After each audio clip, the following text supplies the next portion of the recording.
All right, let's dive right into this explainer.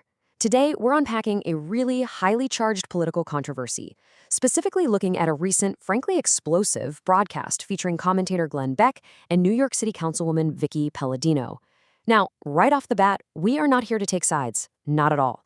What we're doing is impartially mapping out the exact architecture of their critique against the Mamdani administration in New York City. We want to understand what's being said and why it's making such huge waves. So, to keep us focused and cut through all the noise, we've broken this down into 5 key areas. We're going to hit the Iran meeting controversy, the allegations of a soft secession, the immigrant enclaves map, the underlying ideology and cultural shifts, and finally wrap up with the broader national implications. Okay, part 1, the Iran meeting controversy. This is really the spark that lit the whole powder keg.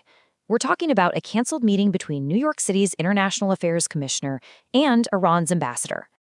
Now, Councilwoman Paladino absolutely ripped into the administration's official explanation for this. I mean, she literally called it total BS. According to her, there is zero question in her mind that some kind of backdoor deal was happening. She completely rejects the narrative that this was just some innocent scheduling mix-up. And this paints a picture of 2 totally different realities. On one hand, you have the official stance. The mayor didn't know, it was just a staff error by the commissioner, and they shut it down the second they found out, right? But on the flip side, the critique from Paladino and Beck is that this was a deliberate, intentional attempt to conduct unsanctioned diplomacy. Paladino argues that, hey, even if the mayor genuinely didn't know, he's created an environment where a city commissioner somehow felt it was perfectly okay to sit down with an Iranian ambassador, which she argues is something a city government has absolutely no business doing. Moving right along to part 2, allegations of soft secession. This is where a local squabble suddenly balloons into a federal issue. During the broadcast, Beck used a really heavy phrase. He called the administration's actions a soft secession. Think about that for a second. He's essentially arguing that the mayor is trying to run New York City like it's its own sovereign country, like it's a city-state with its own independent foreign policy and immigration rules, totally detached from the rest of the U.S. And Paladino totally backed this up, saying the mayor treats New York entirely as his own independent playground, doing whatever he sees fit. And Paladino takes it a step further by bringing in the Logan Act. Basically, this is a federal law that makes it a crime for unauthorized American citizens to negotiate with foreign governments that are in disputes with the U.S. Because of this alleged backdoor meeting, she's literally calling for Donald Trump and the federal government to swoop in and intervene. What's fascinating here is that she also explicitly pushed back against Trump's own past comments. Trump had previously called the mayor a nice guy, and Paladino was having none of it on this broadcast. She flat out said he is not a nice guy and that she is fighting his administration tooth and nail. For her, this is a major federal violation, not just a clumsy local gaffe. All right, part 3, the immigrant enclaves map. Here, the broadcast hard pivots from global foreign policy to very local cultural grievances. So they bring up a World Cup map released by this city. And according to Paladino, this map intentionally highlighted newer immigrant enclaves, places like Little Yemen, Little Palestine, and Little Pakistan. But she points out it entirely wiped historical communities off the map. Italian, Irish, German, Greek, and Jewish neighborhoods were just omitted. Her argument?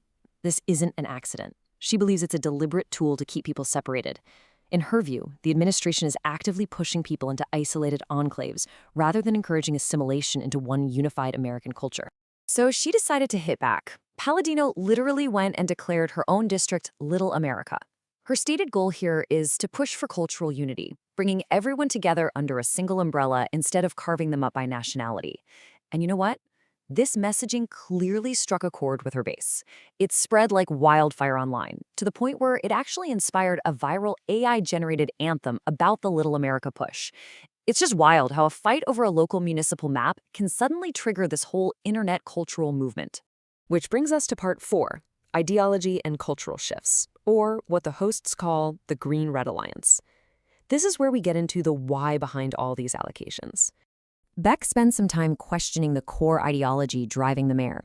He introduces this concept of a green-red alliance. He's asking, is the mayor aligning with the socialists, democratic socialists of America, which Beck literally describes as an insurgency operating inside city governments?